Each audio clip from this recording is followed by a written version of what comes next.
पूर्व राज्य मंत्री वंश नारायण के निधन पर राजकीय सम्मान के साथ दी गई श्रद्धांजलि। खबर जौनपुर जिले से है, जहां नेवढ़िया थाना क्षेत्र अंतर्गत शेखुपुर गांव में उनके पार्थिव शरीर को अंतिम दर्शन के लिए रखा गया, जहां पूरे राजकीय सम्मान के साथ दी गई श्रद्धांजलि। बता दें कि शुक्रवार देर शाम उनका वाराणसी के एक निजी अस्पताल में निधन हो गया, जिसके बाद मड़ियाहू विधानसभा की विधायक डॉक्टर लीना तिवारी ने पूर्व राज्य मंत्री के पार्थिव शरीर पर पुष्प अर्पित कर दी श्रद्धांजलि। सुनिए विधायक ने क्या कहा।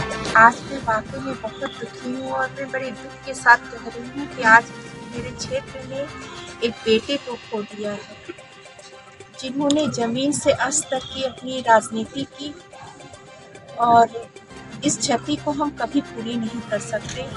लेकिन मैं इतना वादा जरूर कर रही हूँ कि जो भी उनके अधूरे कार्य हैं मैं उनको पूरा करने का भरसक प्रयास करूँगी, और जितना भी हो सकेगा मैं उससे जो भी मेरी विकास की अगर कुछ बातें हैं तो मैं उनके नाम से वो करना चाहूँगी। जी, परिवार के प्रति क्या सहानुभूति देना चाहिए? परिवार के साथ मैं गहरे आत्मीय मेरी सहानुभूति है, और मैंने इनके बेटे का कल पैरोल करवा दिया है।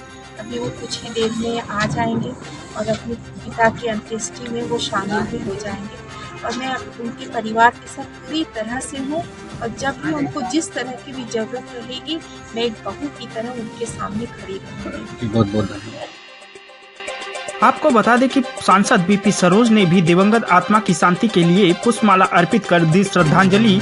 सुनिए सांसद महोदय ने क्या कहा। सबसे पहले तो इस दिवंगत आत्मा को अपनी तरफ से श्रद्धा का सुमन अर्पित करता हूं। आप लोगों की भी तरफ से आज पूर्व मंत्री आदरणीय श्री वंश नारायण पटेल जी हम लोगों के बीच में नहीं रहे, इससे जो है पूरा हमारा क्षेत्र, हमारी पार्टी जो है यह घटना सुनकर के स्तब्ध रह गई, और एक हमारे पार्टी की अपूरणीय क्षति हुई है कि जो ऐसे नेता को हमने खोया है, अब हमारे बीच में नहीं रहे।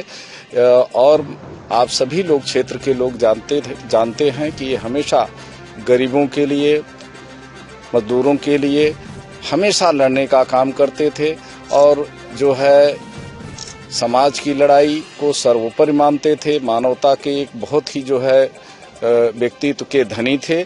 ऐसे व्यक्ति को हमने खोया है।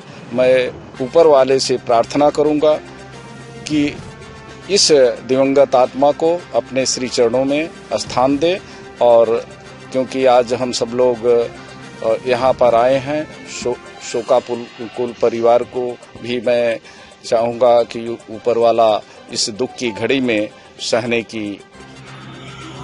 बता दें कि राष्ट्रीय लोकदल पार्टी के प्रदेश सचिव राम आश्रय विश्वकर्मा ने पूर्व राज्य मंत्री वंश नारायण पटेल के निधन पर श्रद्धांजलि देने के बाद कहा कि जौनपुर के लिए बहुत ही अपूर्ण क्षति पहुंची है। आगे उन्होंने कहा कि जौनपुर के विकास के लिए उनका योगदान अभूतपूर्व है।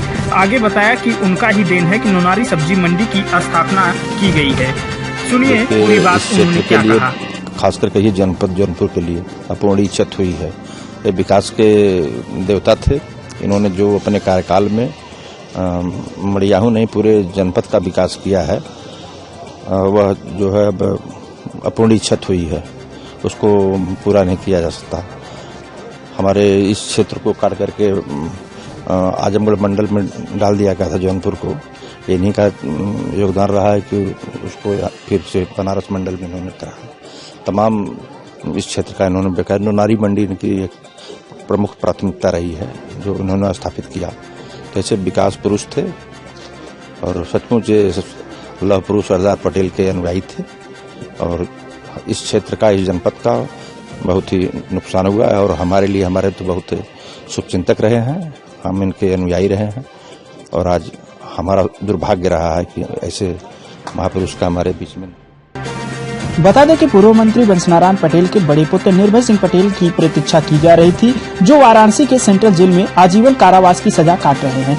उनके पिता की मृत्यु के बाद पैरोल पर बाहर निकाला गया, जिसके बाद वह जब पहुंचे तो उन्होंने अपने पिता को देखकर भावुक हो गए और आंखों में अश्रु की धारा बहने लगी। बता दें कि उन्होंने अपने पिता का अंतिम दर्शन कर दिवंगत आत्मा को दी श्रद्धांजलि। बता दें कि निर्भय सिंह पटेल को वाराणसी के सेंट्रल जेल से पैरोल पर इस दुख की घड़ी में बाहर निकाला गया है, जिसके बाद उन्होंने अपने पिता का किया अंतिम दर्शन, दी श्रद्धांजलि। आगे सुनिए उन्होंने क्या कहा। जी, और रही बात भविष्य में, कभी हम लोग किसी कोई योजना नहीं, अभी हम लोग कुछ संकट आया, कल इससे हम लोग निपट लेंगे। जी धन्यवाद।